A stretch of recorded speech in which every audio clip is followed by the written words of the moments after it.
The Energetic Learning Campus is an exciting new community expansion of North Peace Secondary School, located in the Pomeroy Sports Centre in the city of Fort St. John, British Columbia. This program was initiated during school district and community conversations called the Today and Tomorrow Project.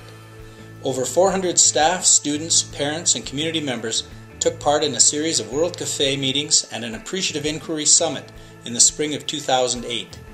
Participants were invited to share their stories of powerful learning and inspired teaching. Common themes, or root causes of success, were used to help shape the educational program at this new campus. The Pomeroy Sports Centre houses a suspended walking track on the third floor. It has 2 NHL-sized ice rinks on the main floor, and on the second floor, one of only 3 indoor Olympic-sized long track speed skating ovals in North America. The city designed the facility with over 21,000 square feet of unfinished and unallocated space in order to have the freedom to continue to develop the facility based on future community needs. Due to the advent of full-day kindergarten and a projected increase in our student enrollment, the community needed more space for learning. The city and the school district responded to the space issue by developing a unique shared vision of the Neighborhoods of Learning model. While typically this model brings the community into unutilized school space, their vision was to do it the other way around. Bring the school into community space. Large windows allow community members to see learning activities as they happen. Students use the recreational facilities for daily physical activity, and plans are underway for intergenerational fitness and learning opportunities. Students and staff had input to the architectural plans for open and flexible learning space at the new campus. Operable walls are folding wooden curtains that can make one room into 2.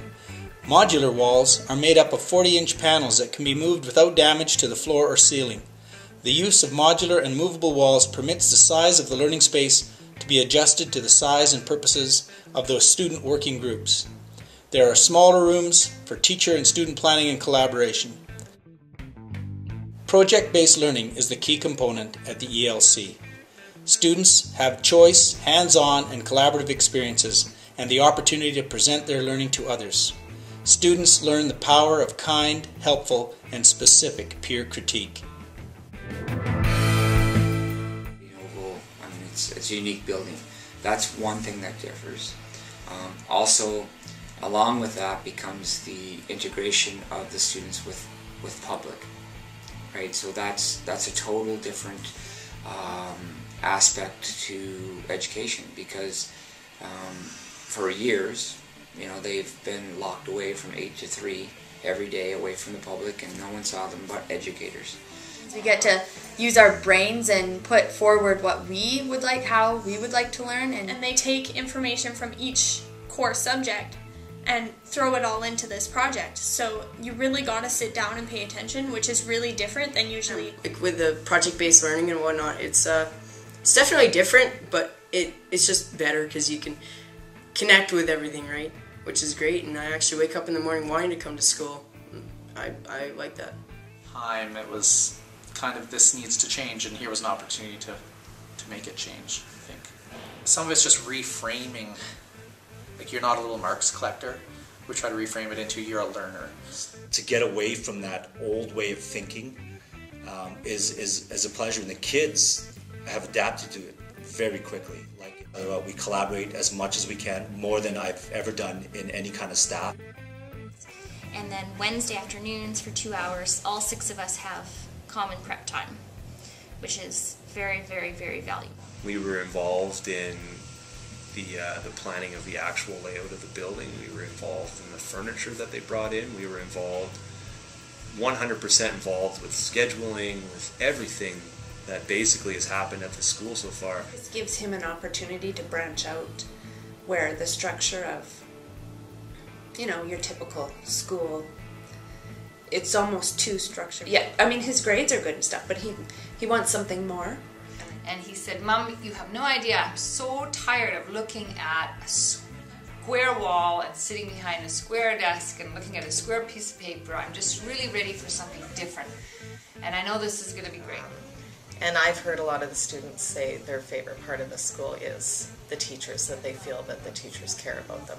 And you can see that when you walk into a classroom, you can tell. Secretary and everyone in this building knows each other, and it really feels like a community, like we're starting to become a family. It makes for a better community when you know the people you're working with, you like the people you're working with, and I think the kids see that also. They feed off that. And then they start their day every day with a physical activity of their choice, which is very different as well, and the kids really responded to that, and they really like that they get a choice. And also we had students involved. Students were involved in what types of furniture they thought would be most preferred. Students were involved in even the programming, in fact. Students are now starting to take more ownership for their learning. Instead of just kind of going through the motions, they're actually more involved in what they're learning, why they're learning it. What needs to be really clear is through the appreciative inquiry process to develop the root causes of success, and then everything that's happened since. The power is that this is not a concept that was brought back from a conference or because someone read a book or the ministry imposed it. This was something that, as I mentioned before, is very grassroots from the stakeholders in the community and certainly from the teachers and students in the program. That's not a small thing. That's a huge step for education. I'm hoping that it triggers a ripple effect. Like, I have a daughter in grade 6, and I'm hoping that this sort of sets the standard for how, the future is going to be. I'm actually glad and happy and excited to go to school. The goal of this learning space is to truly engage students and the community in powerful, personalized learning. We hope to go beyond diligence and intelligence to inspire students who will take initiative, who are creative, and who are passionate about what they do. We endeavor to produce a generation of students which is not only the best in the world, but more importantly, the best for the world. We invite you to visit and learn along with us at the Energetic Learning Campus.